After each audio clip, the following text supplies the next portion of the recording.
What's up, you guys? My name is Laura, and today I want to do the end of year reading tag survey. It's a survey. It's the same thing.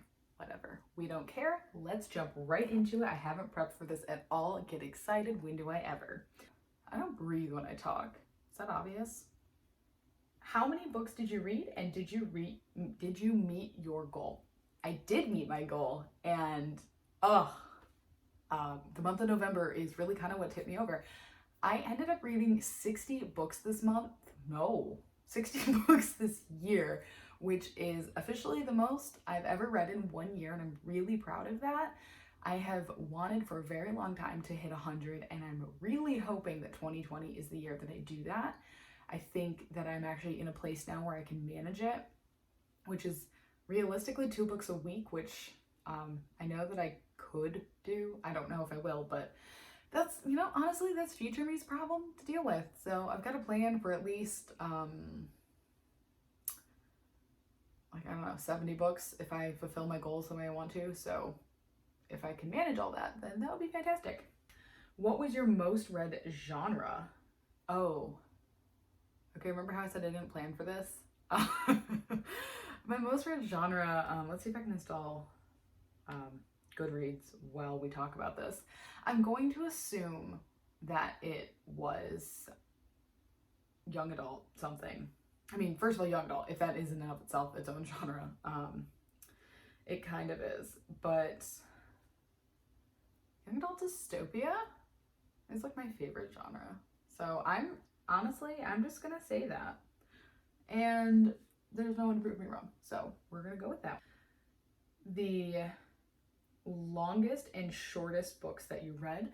The shortest, if it counts, which honestly is debatable. I still count it because I've been counting them since I started the podcast, but it would be Belinda Blinked 5 because I don't know, I count them because I treat it like I do audiobooks. Like I have consumed the entire book through an audio format. That format does happen to be a podcast, so I get some people may not count that as actually a book. I do, because the book is literally a real thing, and it's insane. But if you don't know, Belinda Blinked is the book series that my dad wrote a porno podcast uses, where this guy and his friends read this erotic novel series that his dad wrote.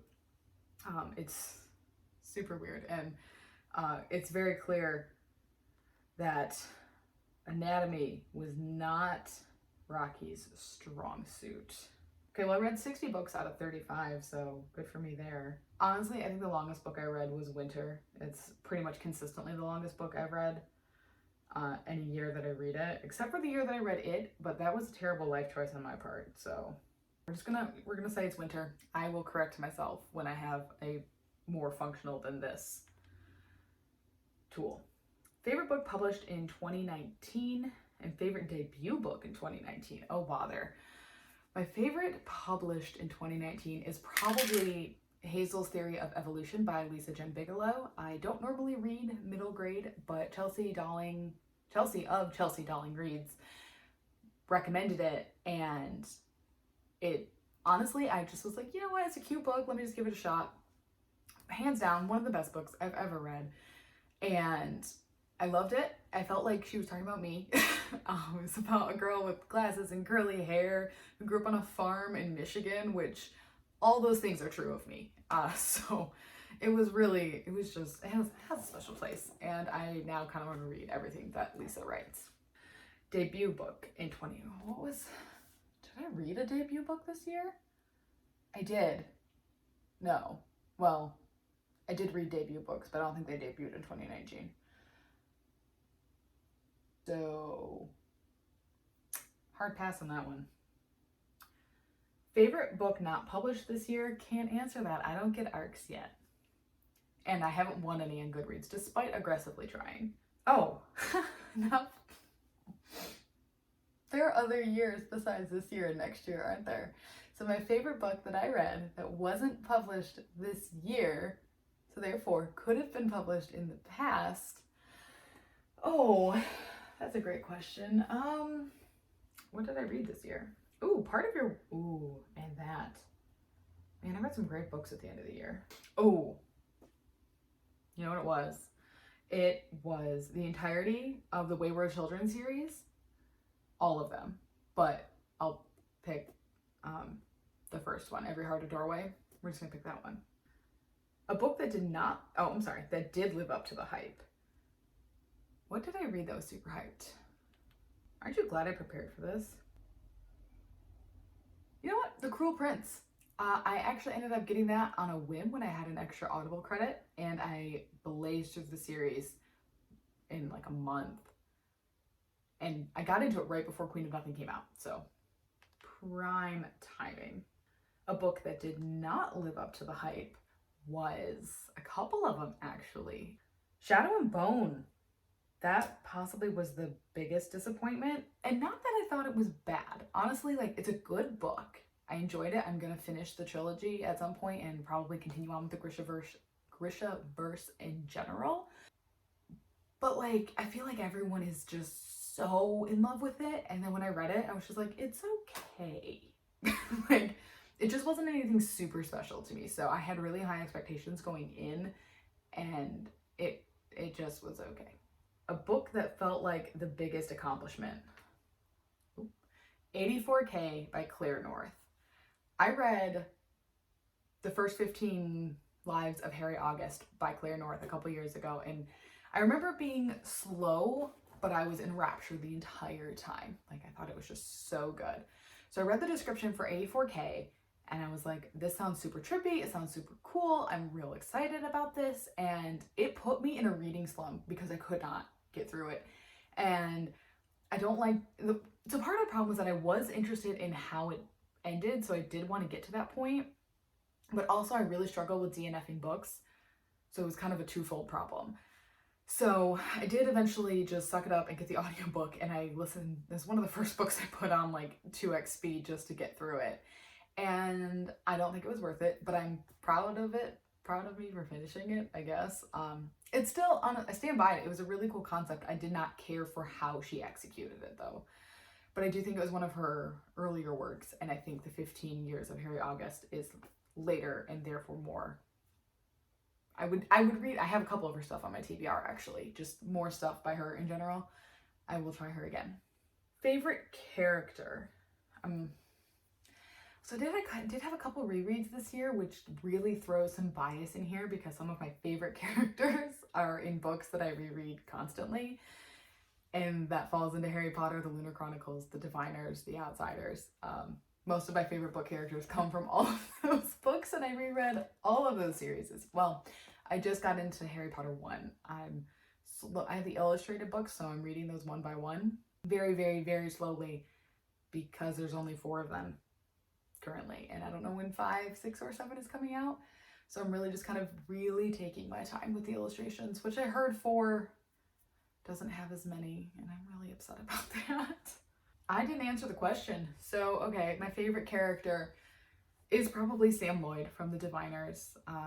Though close second is probably Carswell Thorne from the Lunar Chronicles. I love them both. They're just so super sweet. Least favorite character. Ooh. Who did I hate? Oh, it's gonna be so much harder to do this without my computer. Oh, so I was wrong. I figured this out. Okay, yeah, like you can see that. My shortest book was actually Every Heart a Doorway by Seanan McGuire. And I was right, Winter was my longest book, so.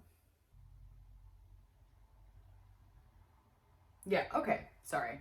That took me real time, like 5 minutes. So the actual question is, my least favorite character is a 3-way tie between the Dalley brothers in The Strangler by William Landay. The story is told through all 3 of their perspectives, and all 3 of them are shitty people. I hated them all. Most shocking book or moment? Honestly, the end of Queen of Nothing really shocked me. Not the end.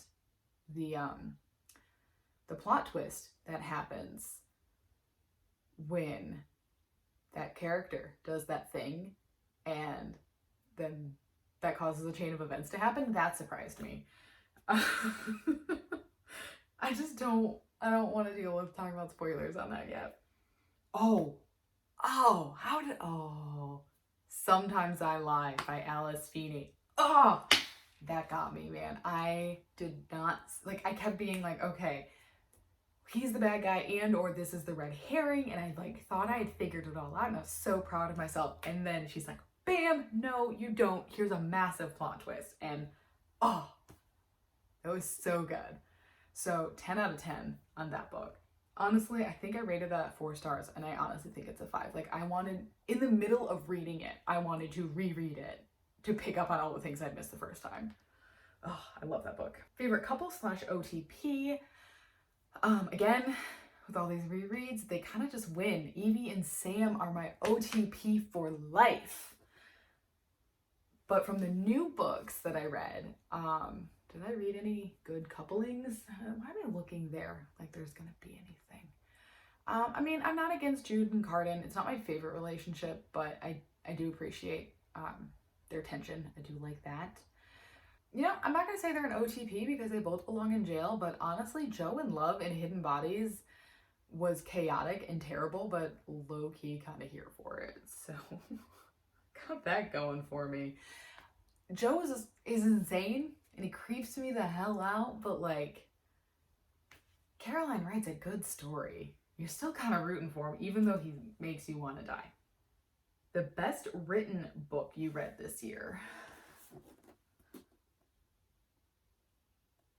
Sometimes I Lie by Alice Feeney. I gotta go with the plot twist, man. Like, because there's enough in it where you can feel like you figured it out to then have it pulled out from under you and have it still all make sense. At least on my not having reread it, I think it all makes sense. And I'm gonna just assume that holds true for her. Book that you pushed the most people to read in 2019. My answer has been and will forever be The Diviners by Libba Bray. I just learned I just found Suggest Me a Book on Reddit, and if you spend enough time in there, you're gonna figure out what my Reddit handle is, because I will pop into as many of those as possible, and just The Diviners by Libba Bray. I will link some of them if I can find enough of them. I recommend it all the time because everyone I've made read it loves it. So, favorite book cover of the year. Does it have to be a book that actually, you know what? It's Harry Potter and the Goblet of Fire, or any of the illustrated editions. All 4 of them are beautiful. Just look at all this beauty. They're gorgeous. And although a close second would be the new Luna Chronicles covers, but they won't be published till 2020, so I don't think those count yet. Favorite book adaptation. Can I say You Season 2 if I haven't finished it yet? You Season 2 follows Hidden Bodies, and I know that they deviated a lot, but I've seen like 2 episodes and I love it. They deviated, obviously, but I loved it. I loved Season 1. I love Season 2, and I'm only on episode 2. So I'm going with that. Whether or not it counts, don't at me. What book made you cry the most? Hazel's Theory of Evolution by Jenn Bigelow. Because most books don't make me cry.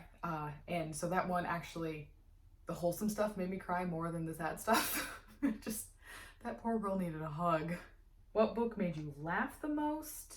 I talked about this in an earlier video. I love books that make me laugh, but I don't commit them to memory. Like, the humor doesn't stick with me the way crying does. So I know I read some funny books. Probably, you know what? Let's go with Beauty Queens by Libba Bray. She's pretty comedic. I just got Going Bovine. Like, you can see it, it's right here. I just got that one today. So that will probably be next year's hilarious book. But she's really funny, and I know Beauty Queens made me laugh. Did I even read that this year? I think I did. Or was it last year? I'm saying it was this year. New favorite author you discovered this year? Holly Black, definitely. I want to check out more of her stuff, although it does seem to be very specifically fae, which is fine, but I don't think that's going to make her a favorite author of all time. List is just going to be like, when I want a fairy book, I'm going to go to Holly first. Jenn Bigelow, if I haven't said her name enough, I don't know if I have. She's another one I discovered this year that I really, really love. And then hoping next year that I will have a lot of different answers, because I'm really going into a lot of different genres, hopefully, next year. Guilty pleasure read of the year. I think I'm gonna say Belinda Blinked. Have I mentioned anything besides 5 different books this entire list? They're so goofy, and they're also not even like real books. I mean, you can buy them on Kindle, so they're real, but they're erotica, and they're not. I mean, they're meant to be, but they're not. So, whatever they are. Favorite book you reread this year? Oh, probably Before the Devil Breaks You by Libba Bray. It is the 3rd book in the Diviner series, and that was the first time I'd reread it, and it gets me every time. There's so much going on, and it was my favorite book of the series when it first came out, and it is still my favorite book of the series, and I'm hoping that book 4 will change that, only because I think each book has gotten better as it's gone along. So if that continues to happen, then the finale will both kill me and be the best book I've ever read. What is the best nonfiction book you read this year? Well, it has no competition. It's I'll Scream Later by Marlee Matlin, because that is the only nonfiction book I read this year. It was interesting. I did like it. I have a hard time rating anything true.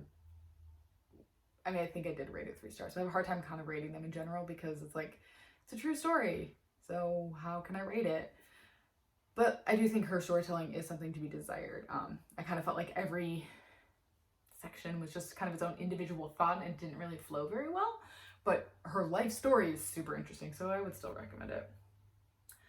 And are you happy with your reading this year? I am so happy with my reading this year. I discovered BookTube in about August this year, and it just lit a fire in me that this is community that I wanted to be a part of, despite my lack of presence in December, maybe disproving that theory. But also just, it reignited my love of reading, and it created this project that I'm super excited about. This video is going up before that video. So I'm reading the alphabet next year in a weird way. So there won't be a link to that because it hasn't come out yet, but look forward to that coming in January. So yeah, my reading in 2019 was amazing, and I hope 2020 is going to be even better. And I will link my Goodreads down below so you guys can see my year in books and see how much I lied about, because I forgot what I read this year. I'll post the questions as well if any of you guys want to do it. I want to definitely hear what you guys have to say about your reading this year. And I will see you guys in 2020.